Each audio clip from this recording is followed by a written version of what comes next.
Hello viewers, এসএসবিডি YouTube চ্যানেলের পক্ষ থেকে সবাইকে আন্তরিক ধন্যবাদ। প্রতিদিনের মতো আজকেও আমরা আপনাদের মাঝে নতুন একটি ভিডিও নিয়ে এসেছি। আমরা দেখব আজকে একটা এলসিডি মনিটরটির কী সমস্যা এবং কিভাবে তার সমাধান করা যাবে। তো বন্ধুরা, দেখে নেওয়া যাক কী সমস্যা। আমরা প্রথমেই পাওয়ার কোডটি লাগিয়ে দেখব মাদারবোর্ডে পাওয়ার ঠিক আছে কিনা। আমরা এসি কোডটা লাগিয়ে নিচ্ছি।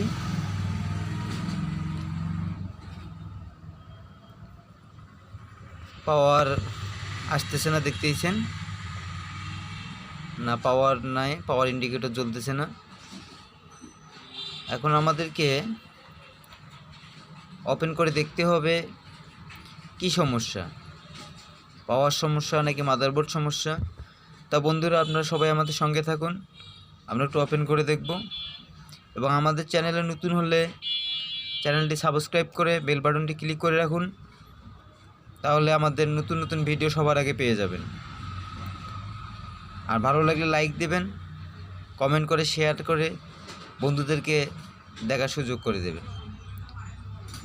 তো বন্ধুরা, আমাদের এখানে কোনো স্ক্রু ব্যবহার করা হয়নি, লক ব্যবহার করা হয়েছে। আমরা লকগুলো খুলে নিচ্ছি।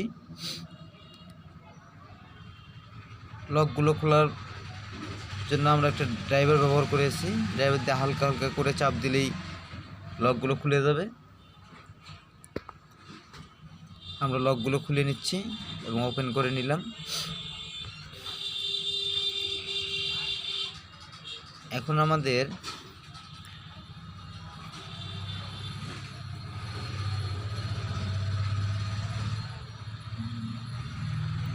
কিবোর্ডের লাইনটা ওপেন করে নিলাম। আমরা কিবোর্ডটা ওপেন করে নিলাম। আমরা এখন এলভিডিএস এর তার দুটো ডিসকানেক্ট করে নেব। ডিসকানেক্ট করে নিলাম। এখন আমরা আস্তে করে ওপেন করে নেব এবং মাদারবোর্ডটা আমরা আলাদা করে নেব। মাদারবোর্ডের পিছনে 4টি নাট আছে, আমরা নাট 4টে খুলে দিলে মাদারবোর্ডটা আলাদা হয়ে যাবে। আমরা একটা একটা করে চেক করব, দেখব সমস্যাটা কোথায়।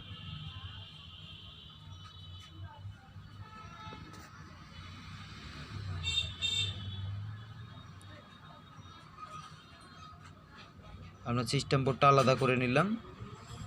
এবার জাস্ট আমরা পাওয়ারটা চেক করে দেখব পাওয়ারের কি কোনো সমস্যা আছে কিনা। তা বন্ধুরা, আমরা এসি কোডটা আবারও লাগিয়ে নেব। দেখছেন, এটা পুরোটা পাওয়ার বোর্ড। এখান থেকে আমাদের পাওয়ার সাপ্লাই নেওয়া হয়েছে। এখান থেকে আমাদের এলভিডিএস প্লাস মাদারবোর্ডের 5 ভোল্ট পাওয়ার এখান থেকে নেওয়া হয়েছে। তা আমরা দেখব এখানে ভোল্টেজ ঠিক আছে কি নেই। তা বন্ধুরা, আমরা এখন মিটারে আমরা এসিটা আগে চেক করে দেখব আমাদের এসিটা ঠিক আছে কি না। আমরা এসি 500 ভোল্টে মিটার অ্যাডজাস্ট করে নিলাম। এখন আমরা এসি কোডটা লাগিয়ে দিলাম।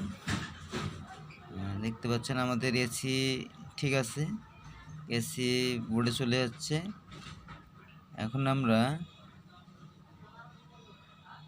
এখানে এসি আছে, তাহলে আমরা এখন ডিসি 250 ভোল্টে দিয়ে দেখব আমাদের ফিল্টার পর্যন্ত ভোল্টেজ পৌঁছেছে কিনা। তা আমরা ফিল্টারে ভোল্টেজ পৌঁছেছে। তাহলে এখন আমরা আউটপুটে দেখব আমাদের আউটপুট ভোল্টেজ আছে কিনা। আউটপুটে যেহেতু আমাদের 5 ভোল্ট প্রয়োজন, সেহেতু আমরা মিটার ডিসি 10 ভোল্টে অ্যাডজাস্ট করে রাখলাম। এখন দেখব আমরা এখানে আমরা 5 ভোল্ট পেয়েছি। তাহলে বন্ধুরা, আমাদের পাওয়ার বোর্ড মোটামুটি ওকে। এখন আমরা দেখব মাদারবোর্ডে ভোল্টেজটা দিয়ে দেখব মাদারবোর্ডে কোনো সমস্যা আছে কিনা।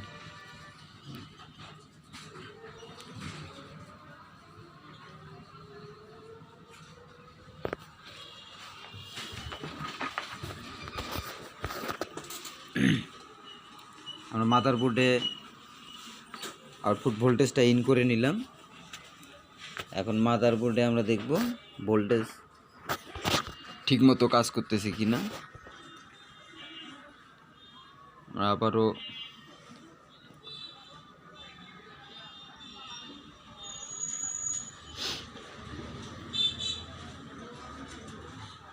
বন্ধুরা দেখতে থাকেন, আমরা মাদারবোর্ডটা চেক করে নেব।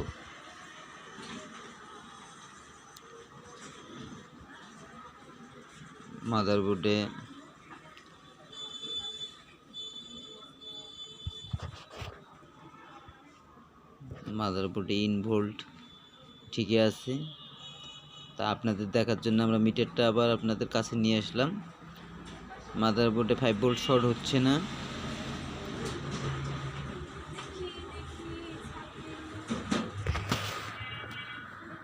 মাদারবোর্ডে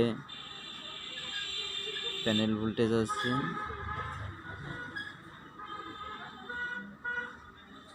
এবার 5 ভোল্ট দেখব।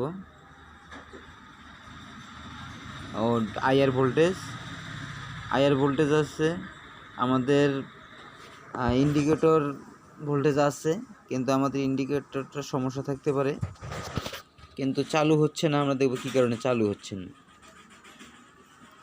আমরা এখন বাটনটা লাগিয়ে দেখব। Button censor board, button sensor একখানি আছে। আমরা এখন দেখব সেন্সর বোর্ড লাগাই দিলাম। এখানে আমরা এখন শর্ট করে দিলাম। পাওয়ার বাটন শর্ট করার পর আমাদের মাদারবোর্ড চালু হয়েছে। তাহলে বন্ধুরা দেখতেই পারলেন আমাদের পাওয়ার সুইচটির সমস্যা। আমরা পাওয়ার সুইচটি চেঞ্জ করে দেখব। তাহলে বন্ধুরা আমরা পাওয়ার সুইচটা চেঞ্জ করে ফিরে আসতেছি। আমরা পাওয়ার সুইচ একটা রিমুভ করে আরেকটি পাওয়ার সুইচ লাগিয়ে দিচ্ছি। পাওয়ার সুইচ লাগিয়ে দিচ্ছি।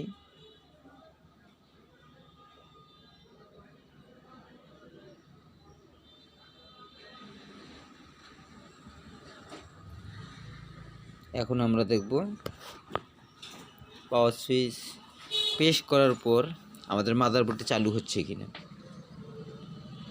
আমরা আরেকবার দেখাবো আপনাদের। আমরা এসি কোডটা লাগিয়ে নিলাম। আমরা এখন মাদারবোর্ডটা যেন বডিতে না লাগে, যে কারণে এটা নোটপ্যাড পিছনে দিয়ে দিলাম। এখন আমরা পাওয়ারটা দিয়ে আপনাদের দেখাবো। পাওয়ার বাটন চাপ দিচ্ছি, বাহ, ওকে হয়ে গেছে। তাহলে বন্ধুরা ছোট্ট একটি সমস্যা ছিল, পাওয়ার বাটনটির সমস্যার কারণে মনিটরটি চলছিল না।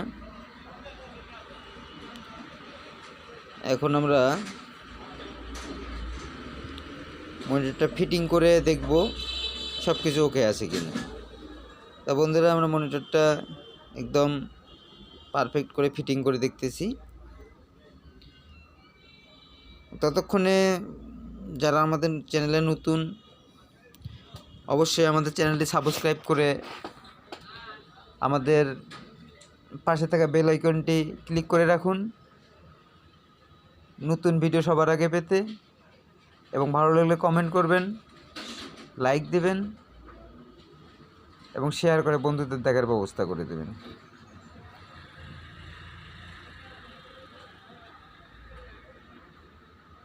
আমরা পাওয়ার কেবলটি লাগিয়ে নিইনি, আমরা পাওয়ার কেবলটি মাদারবোর্ডে দিয়ে দিচ্ছি।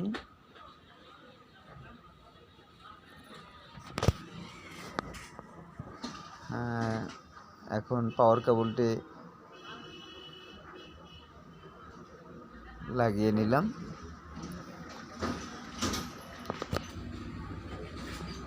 পাওয়ার বোর্ডের স্ক্রুটি আমরা মাদারবোর্ডের স্ক্রুটি লাগিয়ে দিলাম।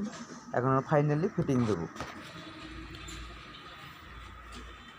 তা বন্ধুরা দেখলেন ছোট্ট একটি সমস্যা ছিল, যে কারণে মনিটরটি চালু হচ্ছিল না। এখন আমরা ইনভার্টারের লাইন দুটি দিয়ে দিচ্ছি। পাওয়ার থেকে ইনভার্টার করা, ইনভার্টার দিয়ে আমাদের ডিসপ্লে লাইটটা জ্বলবে। মূলত ডিসপ্লে লাইটের কেবল দুটো, যেহেতু এলসিডি মানে দুই সাইড থেকেই লাইটিং করা আছে, আমরা দুই দিকে দুটি কেবল লাগিয়ে দিলাম। এখন আমরা ব্যাক পার্টটি লাগিয়ে দেবো।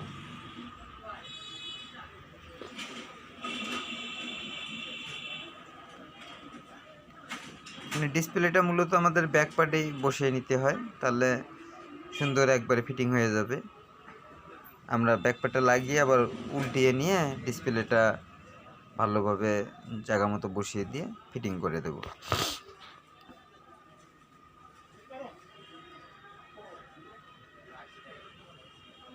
বন্ধুরা, এই ভিডিও সম্পর্কে আপনাদের কোনো মতামত থাকলে কমেন্টে অবশ্যই জানাবেন। আমরা জাস্ট সমস্যাগুলো সিলেক্ট করি এবং সমস্যার সমাধান করে আপনাদের দেখাই দিই।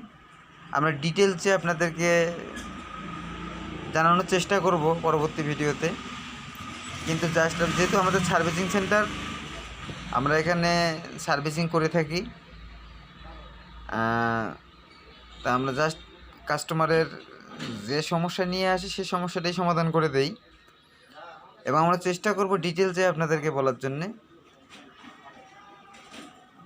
বন্ধুরা, আপনাদের যদি এই ব্যাপারে জানার প্রয়োজন থাকে আপনার কমেন্ট বক্সে জানাবেন, তাহলে আমরা সমাধান দেওয়ার চেষ্টা করব। আমরা নিয়মিত কমেন্ট বক্স চেক করি এবং কমেন্টের উত্তর দেওয়ার চেষ্টা করি। তা বন্ধুরা, আমরা আরেকবার চেক দেব। আমরা এসি কোডটি লাগিয়ে দিলাম। যেহেতু পাওয়ার ইন্ডিকেটর আমাদের রেড এটা খারাপ, তা আমরা পাওয়ার দিলাম, জাস্ট চালু হয়ে গেছে। হ্যাঁ, এই তো ছোট্ট একটি সমস্যা।